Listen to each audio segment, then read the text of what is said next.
Ce n'est pas une faute mais un crime. Les avocats des associations d'hémophiles veulent maintenant un procès en assises pour les responsables du Centre national de transfusion sanguine. Selon un rapport confidentiel, c'est en toute connaissance de cause que des médecins auraient donc laissé en circulation en 85 du plasma contaminé par le virus du sida. Reportage d'Hervé Guéquière.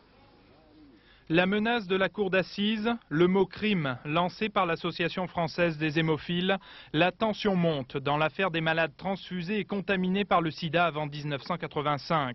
Les échantillons de plasma étaient infectés et pourtant certaines autorités le savaient.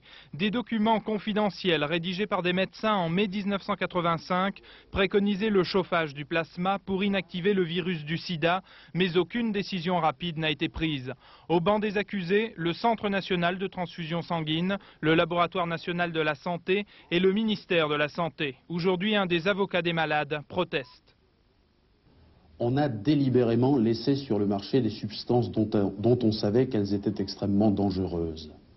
C'est constitutif d'un crime et d'un crime volontaire. Et d'ailleurs, la jurisprudence a étendu l'intention de nuire à la simple acceptation consciente d'un danger.